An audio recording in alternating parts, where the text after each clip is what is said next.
സോഷ്യോളജിയിലെ senior സെക്കൻഡറിയിലെ chapter 28 major religious communities in India എന്നതാണ്.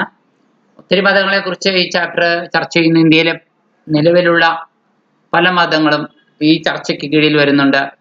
സ്വരാഷ്ട്രീയ മതം അഥവാ പാഴ്സി മതത്തെ കുറിച്ച് പറയുന്നുണ്ട്, ഹിന്ദു മതം, ഇസ്ലാം മതം, അതുപോലെ തന്നെ സിഖ് മതം, ക്രിസ്തുമതം തുടങ്ങിയ മതവിശ്വാസങ്ങളെക്കുറിച്ചും ഒപ്പം യഹൂദ മതത്തെക്കുറിച്ചും ഈ അധ്യായം ചർച്ച ചെയ്തു പോകുന്നു.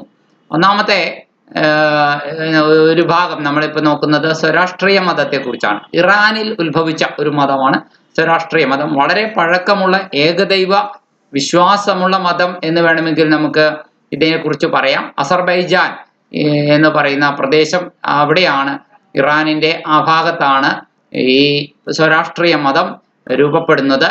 പാഴ്സി മതം എന്നും നമ്മൾ അറിയപ്പെടുന്നുണ്ട്. ഇന്ത്യയിലെ ഇറാനിലെ ഇസ്ലാമിക ആധിപത്യവും മേൽക്കോയ്മയും ഉണ്ടായ കാലഘട്ടങ്ങളിൽ സ്വരാഷ്ട്രീയന്മാരെല്ലാവരും ആ പ്രദേശം വിട്ടൊഴിഞ്ഞ് ഇന്ത്യ പോലുള്ള രാജ്യങ്ങളിൽ വന്ന് അഭയം പ്രാപിക്കുകയും ചെയ്തു. ഒരുപാട് പാഴ്സി വിശ്വാസികൾ, മതവിശ്വാസികൾ, സ്വരാഷ്ട്രീയ മതവിശ്വാസികൾ ഇന്ന് ഇന്ത്യയിലുണ്ട്. പക്ഷെ ഇന്ത്യയിലെ ആകെ ജനസംഖ്യ വെച്ച് നോക്കുമ്പോൾ ഒത്തിരി അധികം ആളുകളൊന്നും സ്വരാഷ്ട്രീയ മതക്കാരായില്ല. ഇനി ഈ മതത്തിന്റെ ഉത്ഭവത്തെക്കുറിച്ച് നമ്മൾ പറഞ്ഞു. വടക്കൻ ഇറാനിലാണ്, നോർത്തേൺ ഇറാനിലാണ് ഈ മതം ഉത്ഭവിച്ചത്. ഇന്ന് അത് അസർബൈജാൻ എന്നറിയപ്പെടുന്നു. അസർബൈജാൻ എന്ന് പറയുന്നത് കാസ്പിയൻ കടലിനും തുർക്കിക്കും ഇടയ്ക്കുള്ള ഒരു പ്രദേശമാണ്. റഷ്യയുടെയും ബോർഡറായിട്ട് വരുന്ന ഒരു പ്രദേശമാണ് അസർബൈജാൻ. ഇനി അപ്പോൾ ഇറാനിലെ അസർബൈജാൻ എന്ന് പറയുന്ന പ്രദേശത്താണ് നമുക്ക് ഈ മതത്തെ നമുക്ക് കാണാൻ കഴിയുക. ഇതാണ് അസർബൈജാന്റെ പ്രദേശം എന്ന് പറയുന്നത്. ഇനി അത് 600 BC-യിലാണ് അത് സ്ഥാപിക്കപ്പെട്ടത്. പേർഷ്യൻ പ്രോഫറ്റ് ആയിട്ടുള്ള സൊരാഷ്ട്രർ ആണ്. സൊരാഷ്ട്രറെ സരതുഷ്ട്ര എന്നും പറയാറുണ്ട്. സരതുഷ്ട്ര അദ്ദേഹം ആണ് ഈ മതം സ്ഥാപിക്കുന്നത്. അദ്ദേഹം പരിശീലിപ്പിച്ച അല്ലെങ്കിൽ പ്രചരിപ്പിച്ച ഈ മതം ഭൂരിഭാഗവും ഇറാനിൽ ആണ് ഉണ്ടായിരുന്നത് എന്ന് ഓർക്കുക. അപ്പോൾ അദ്ദേഹം സരതുഷ്ട്ര ആണ് അതിൻ്റെ ഫൗണ്ടർ. റിലീജിയസ് റീഫോർമറും ഫൗണ്ടറും ഒക്കെ അദ്ദേഹം തന്നെയാണ്. ഏകദൈവ വിശ്വാസമാണ് ഇതിൻ്റെ ഏറെ പ്രത്യേകത എന്ന് പറയാം. അതായത് പ്രകാശത്തിന്റെ ശക്തിയായ ഈശ്വരനും തിന്മയുടെ ശക്തിയായ പൈശാചിക ശക്തികളും, അതായത് ഇരുട്ടിന്റെ ശക്തിയാണെന്ന് പറയാം. ഇവ തമ്മിൽ നിരന്തര പോരാട്ടം നടന്നുകൊണ്ടിരിക്കുകയാണെന്നും അതാണ് ഇതിന് മതവിശ്വാസത്തിന്റെ ആശയമെന്ന് പറയുന്നത്. ഇദ്ദേഹം സരതുഷ്ട്ര ജീവിച്ചിരുന്നത് അസർബൈജാനിലാണ്. സ്വരാഷ്ട്രർ എന്നും അദ്ദേഹം അറിയപ്പെട്ടു. അദ്ദേഹത്തിന്റെ പ്രബോധനങ്ങളും അദ്ദേഹത്തിന്റെ പഠിപ്പിക്കലുകളും ഒക്കെ ആയിട്ട് അദ്ദേഹത്തിന്റെ ജീവിതം അദ്ദേഹം ചെലവഴിച്ചു. He is a messenger from one God to his people. ഏക ദൈവത്തിൽ നിന്ന് തൻ്റെ ജനതയ്ക്ക് സന്ദേശം നൽകാൻ വേണ്ടി വന്ന ദൂതനായിട്ടാണ് അദ്ദേഹത്തെ നമ്മൾ കാണുക. ആദ്യത്തെ ഏകദൈവ മതം എന്ന് പറയുന്ന ഫസ്റ്റ് മോണോതെയിസ്റ്റിക് റിലീജിയൻ എന്ന് നമുക്ക് പറയാവുന്നത് ഈ സ്വരാഷ്ട്രീയ മതത്തെയാണ്. സ്വരാഷ്ട്രീയ മതത്തിന് മുമ്പ് മതങ്ങളില്ല എന്നല്ല, മതങ്ങളൊക്കെ ഉണ്ട്. പക്ഷെ അവയൊക്കെ ബഹുദൈവങ്ങളാണ്. ആദ്യത്തെ ഏകദൈവ വിശ്വാസമുള്ള മതം എന്ന് വേണമെങ്കിൽ സ്വരാഷ്ട്രീയ മതത്തെ കുറിച്ച് പറയാം. According to Zoroastrianism, life is an endless struggle between light and dark. പ്രകാശവും ഇരുട്ടും തമ്മിലുള്ള നിരന്തരമായ, ലൈറ്റിനെ പ്രകാശത്തിന് അഹുറാമസ്ദ എന്നാണ്, ജ്ഞാനിയായ ദൈവം എന്നാണ് അതിന്റെ അർത്ഥം.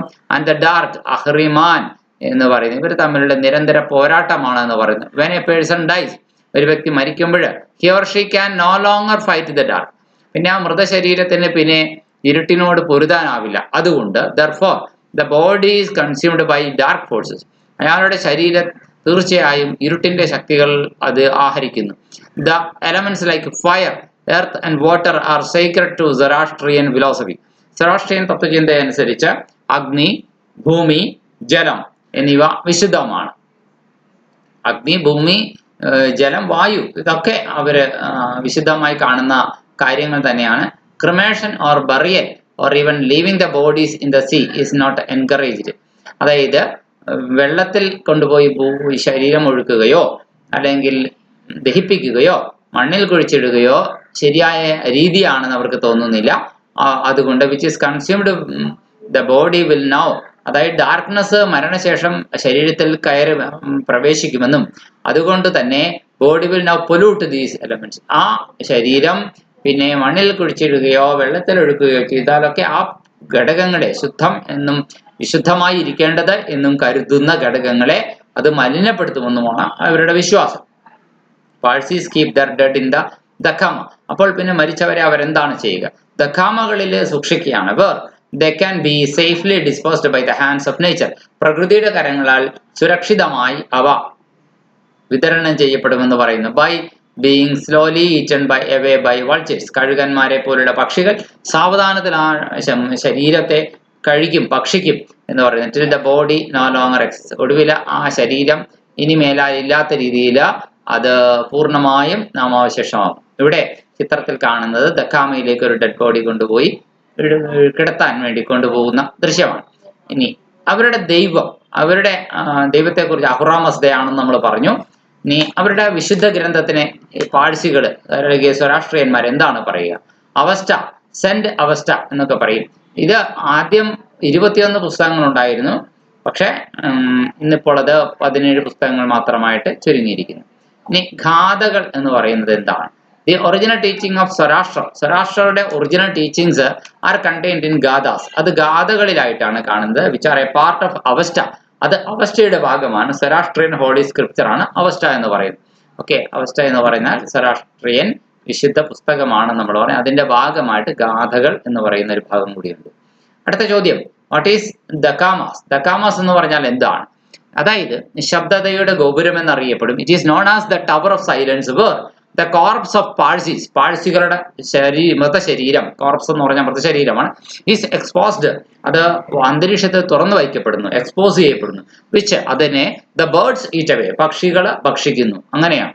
ഇനി രണ്ടാമതൊരു ചോദ്യം, ഡിഫൈൻ ദ വേർഡ് മോക്ഷ. മോക്ഷം എന്ന വാക്ക് എന്താണ്? ഒന്ന് വിശദീകരിക്കാമോ? ഹിന്ദു മതത്തിലും ബുദ്ധമതത്തിലുമൊക്കെ നമ്മൾ മോക്ഷം എന്ന് പറയുന്ന ആശയത്തെക്കുറിച്ച് എല്ലാ മതങ്ങളും പറയുന്നുണ്ട്. Permanent release from the world. അതാണ് ഈ ലോകത്ത് നിന്നുള്ള പൂർണ്ണ മുക്തിയാണ് മോക്ഷം എന്ന് പറയാം. അപ്പൊ മോക്ഷത്തെക്കുറിച്ച് നമുക്ക് അങ്ങനെ പറയാം. Permanent release from the world is called moksha. ഇനി ഹിന്ദുമതത്തിന്റെ കേന്ദ്ര ആശയം എന്താ? ധർമ്മം, കർമ്മം, മോക്ഷം എന്നിവയാണ് ഹിന്ദുമതത്തിന്റെ ബേസിക്കായ 3 കോൺസെപ്റ്റുകൾ. ധർമ്മം, കർമ്മം, മോക്ഷം. ധർമ്മം എന്ന് പറയുന്നത് എന്താണ്? ഓരോരുത്തർക്കും അവനവന്റെ കാലഘട്ടത്തിനും പ്രായത്തിനും അനുസരിച്ച് ഓരോ കാര്യങ്ങൾ, ഡ്യൂട്ടീസ് നിർവഹിക്കേണ്ടതായിട്ടുണ്ട്. ധർമ്മങ്ങളാണ് മനുഷ്യർ നിർവഹിക്കേണ്ടത്. അധർമ്മങ്ങൾ നിർവഹിക്കാൻ പാടില്ല എന്നുകൂടിയാണ്. ധർമ്മം നിർവഹിക്കണം എന്ന് പറയുമ്പോൾ അതിന്റെ മറുവശം. കർമ്മം എന്ന് പറയുന്നത് പ്രവൃത്തിയാണ്.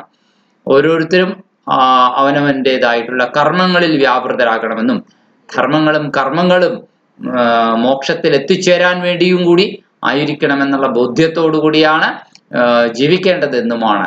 ഇവ മൂന്നും പരസ്പര ബന്ധിതമാണ്, കണക്റ്റഡ് ആണ് ഹിന്ദുയിസത്തില്. മറ്റൊരു ചോദ്യം ഇതാണ്, what is the belief of Christians? ക്രിസ്തു മതത്തിന്റെ വിശ്വാസം എന്താണ്? ഞാൻ പറഞ്ഞു എല്ലാ മതങ്ങളെ കുറിച്ചും പഠിക്കുന്ന ചാപ്റ്ററാണിത്. 28ാമത്തെ ചാപ്റ്റർ, ഇന്ത്യയിലെ മതങ്ങൾ, റിലീജിയൻസ് ഓഫ് ഇന്ത്യ എന്ന്. അപ്പോൾ ക്രിസ്തു മതത്തിന്റെ വിശ്വാസം ഇതാണ്. The belief of Christians is that God spoke directly. ദൈവം തന്റെ ജനതയോട് നേരിട്ട് സംസാരിച്ചു എന്നാണ് അവർ കരുതുക. എന്നിട്ട് ജീവിതത്തിൽ അവര് നിർണായകമായ തീരുമാനങ്ങൾ എടുക്കണം എന്ന് പറഞ്ഞു. നിർണായകമായ തീരുമാനങ്ങൾ, അവരുടെ മരണത്തിൽ നിന്ന് അവർക്ക് മോക്ഷം നൽകുവാനായിട്ട് അവർക്ക് ദൈവത്തിന്റെ പുത്രനായിട്ടുള്ള ജീസസിനെ അയച്ചു എന്ന് പറയപ്പെടുന്നു. ജീസസ് അവരെ ആ പാപത്തിന്റെ പിടിയിൽ നിന്ന് മോചിപ്പിക്കുമെന്നും പുനരുദ്ധാനം, റിസറക്ഷൻ അഥവാ മോക്ഷം എത്തിക്കുമെന്നും വിശ്വസിക്കപ്പെടുന്നു. അപ്പോ റിസറക്ഷൻ, മോചനം ക്രൈസ്റ്റിലൂടെയാണ് ക്രിസ്ത്യൻസ് കണ്ടെത്തുന്നത്. ഇതാണ് ക്രിസ്തു മതത്തിന്റെ ആശയം. അഞ്ചാമത്തത്, what is the meaning of the term Ahura Mazda? Ahura Mazda എന്ന വാക്കിന്റെ അർത്ഥം എന്താണ്? സ്വരാഷ്ട്രീയ മതവുമായി ബന്ധപ്പെട്ട ഒരു കാര്യമാണ് അഹുറാമസ്ദ എന്ന് പറയുന്നത്. അഹുറാമസ്ദ മീൻസ് വൈസ് ഗോഡ്. അഹുറാമസ്ദ എന്ന വാക്കിന്റെ അർത്ഥം എന്താണ്? ജ്ഞാനിയായ ദൈവം എന്നാണ്. ഹിന്ദുമതത്തില് കർമ്മം എന്ന ആശയം നമ്മൾ പറഞ്ഞു. ധർമ്മം, കർമ്മം, മോക്ഷം ഇവയെക്കുറിച്ച് പറഞ്ഞു. ഇവ പരസ്പര ബന്ധിതമാണെന്ന് പറഞ്ഞു. എന്താണ് കർമ്മം?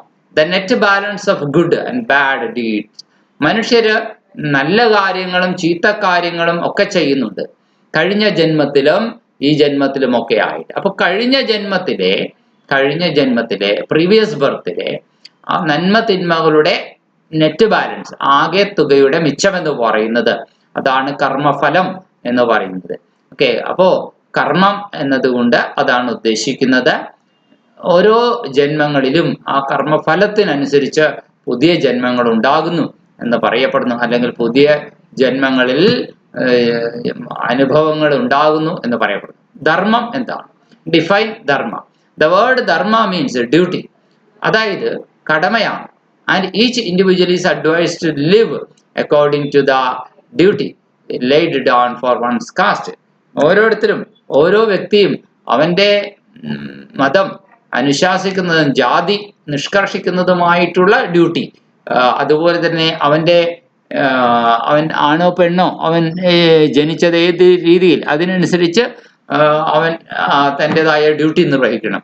അവന്റെ പ്രായത്തിനനുസരിച്ചുള്ള, ഏജിനനുസരിച്ചുള്ള ഡ്യൂട്ടി നിർവഹിക്കണം. അപ്പൊ ധർമ്മം എന്ന് പറയുന്നത് പ്രായത്തിലും അവന്റെ സാഹചര്യത്തിനും അനുസരിച്ച് അവൻ ധർമ്മശാസ്ത്രങ്ങൾ ഉപദേശിക്കുന്നത് പ്രകാരം ജീവിക്കണം എന്ന് തന്നെയാണ് ധർമ്മം എന്നതുകൊണ്ട് ഹിന്ദുമതത്തിൽ ഉദ്ദേശിക്കുന്നത്. മറ്റൊന്ന്, what are the central doctrines of Jainism? ജൈന മതത്തിന്റെ കേന്ദ്ര പ്രമാണങ്ങൾ, സെൻട്രൽ ഡോക്ട്രൈൻസ് എന്താണ്? അത് മറ്റുള്ളവരെയും മറ്റു ജീവജാലങ്ങളെയും ഉപദ്രവിക്കാതിരിക്കുക, നോൺ ഹാമിങ് ആൻഡ് നോൺ വയലൻസ്, ഒപ്പം തന്നെ അക്രമരാഹിത്യം, ഇതുമാണ് ജൈനമതത്തിന്റെ കേന്ദ്ര ആശയങ്ങൾ എന്ന് പറയാം. ആരാണ് ആര്യ സമാജം സ്ഥാപിച്ചത്? ഹിന്ദുമതത്തിന്റെ പരിഷ്കരണ പ്രസ്ഥാനങ്ങളെ കുറിച്ച് കൂടി ഈ ചാപ്റ്റർ പറഞ്ഞു പോകുന്നുണ്ട്. ആര്യമതം അപ്രകാരമുള്ള ഒന്നായിരുന്നു. ആര്യ സമാജ സ്ഥാപകൻ സ്വാമി ദയാനന്ദ സരസ്വതിയാണ്. ഏത് വർഷമാണ് സ്വാമി ദയാനന്ദ സരസ്വതി ആര്യസമാജം സ്ഥാപിച്ചത്? 1875-ലാണ്. ബ്രഹ്മസമാജമോ അതും അതുപോലെ തന്നെ മറ്റൊരു ഹിന്ദുമതത്തിലെ നവീകരണ പരിഷ്കരണ പ്രസ്ഥാനങ്ങളിൽ ഒന്നായിരുന്നു. ബ്രിട്ടീഷ് കാലഘട്ടത്തിൽ ഉണ്ടായിരുന്ന ഒന്നാണ്. രാജാറാം മോഹൻ റോയ് ആണ് ഈ പരിഷ്കരണ പ്രസ്ഥാനം മുന്നോട്ട് കൊണ്ടുപോയത്. അതിന്റെ സ്ഥാപകൻ രാജാറാം മോഹൻ റോയ് ആണ്. 1828-ലാണ് അത് സ്ഥാപിക്കപ്പെട്ടത്. രാജാറാം മോഹൻ റോയ് സ്ഥാപിച്ച ഒരു പുരോഗമന പ്രസ്ഥാനം എന്ന് വേണമെങ്കിൽ പറയാം. അദ്ദേഹത്തിന്റെ പരിശ്രമ ഫലമായിട്ടാണ് സതി പോലുള്ള ദുരാചാരങ്ങൾ നിരോധിക്കപ്പെട്ടത് വില്യം ബെന്റിക് പ്രഭുവിന്റെ കാലത്ത്. ഇനി മറ്റൊരു ചോദ്യം, ജൈനമതത്തിലെ ത്രിരത്നങ്ങൾ എന്തെല്ലാമാണ്? അതായത് ജൈന വിശ്വാസം അനുസരിച്ച് 3 നല്ല കാര്യങ്ങൾ മനുഷ്യൻ ചെയ്യണം എന്ന് പറയപ്പെടുന്നുണ്ട്. അവ ത്രിരത്നങ്ങൾ എന്ന് പറയുന്നത്: ശരിയായ വിശ്വാസം മനുഷ്യൻ കണ്ടെത്തുക എന്നത് പ്രധാനം, ശരിയായ അറിവ് കണ്ടെത്തുക എന്നത് പ്രധാനം, ശരിയായ പെരുമാറ്റം. ശരിയായ വിശ്വാസം ശരിയായ അറിവിൽ നിന്നേ ഉണ്ടാവുകയുള്ളൂ. ശരിയായ അറിവും ശരിയായ വിശ്വാസവും ഉണ്ടെങ്കിൽ ശരിയായ പ്രവൃത്തി താനേ വന്നുകൊള്ളും. ഇതാണ് ജൈന വിശ്വാസം എന്ന് പറയുന്നത്. ത്രിരത്നങ്ങൾ, ഈ 3 രത്നങ്ങൾ കയ്യിലുള്ളവന് ജീവിതം സ്വന്തമാവുകയാണ്. ജൈനമത വിശ്വാസം അങ്ങനെയാണ് പറയുക. Name the religion of pre Islamic Iran. ഇസ്ലാം വരുന്നതിന് മുൻപ് ഇറാനിൽ ഉണ്ടായിരുന്ന മതം ഏതായിരുന്നു? അതിന്റെ പേര് പറയാമോ? സരാഷ്ട്രിയനിസം ആണ്. ഇസ്ലാം വരുന്നതിന് മുമ്പ് ഇറാനിലുണ്ടായിരുന്ന മതം സരാഷ്ട്രിയനിസം എന്ന് പറയുന്ന മതമാണ്. അതുപോലെ തന്നെ മറ്റൊരു ചോദ്യം, what are the 3 basic concepts of Islam? ഇസ്ലാമിന്റെ 3 അടിസ്ഥാന ആശയങ്ങൾ എന്തൊക്കെയാണ്? The 3 basic concepts of Islam are the oneness of God, ദൈവത്തിന്റെ ഏകത്വം. അൽ തവാഹിദ് എന്നാണ്, അൽ തവാഹിദ്. അതുപോലെ തന്നെ ദ കോൺസെപ്റ്റ് ഓഫ് പ്രോഫറ്റ്ഹുഡ് അഥവാ അൽ റിസാല, പ്രവാചക സങ്കല്പം. And the concept of life thereafter, അതിനുശേഷമുള്ള ജീവിതം. അതുപോലെ തന്നെ അതിനെ പറയുന്ന അൽ അഖിറ എന്നാണ്, അൽ അഖിറ എന്നാണ്. ഇത്രയും ആണ് 3 പ്രധാനപ്പെട്ട സങ്കല്പങ്ങൾ. ഇനി, to which civilisation can the roots of Hinduism be traced? ഹിന്ദുമതത്തിന്റെ വേരുകൾ തേടിപ്പോയാൽ നമുക്ക് ഏത് സംസ്കാര കാലഘട്ടത്തിൽ വരെ ചെന്നെത്താൻ കഴിയും? സിന്ധു നദീതട സംസ്കാര കാലഘട്ടത്തിൽ നിന്ന് ഹിന്ദുമതത്തിന്റെ വേരുകൾ ഉത്ഭവിച്ചിട്ടുണ്ട് എന്ന് പറയാൻ സാധിക്കും. ആരാണ് യഹൂദർ? The followers of Judaism are called Jews. ജൂതമതം പിന്തുടരുന്നവരാണ് യഹൂദന്മാർ. Where are the Hindus found in the world? ലോകത്തിലെ ഹിന്ദുക്കളെ നമുക്ക് എവിടെയെല്ലാം കാണാൻ സാധിക്കും? ഏഷ്യ, ആഫ്രിക്ക, കരീബിയൻ ദ്വീപുകൾ, Fiji and United Kingdom. Who was the 10th guru of Sikhs? സിഖുകാരുടെ 10ാമത്തെ ഗുരു ആരാണ്? ഗുരു ഗോവിന്ദ് സിംഗ് ആണ് സിഖുകാരുടെ 10ാമത്തെ ഗുരു.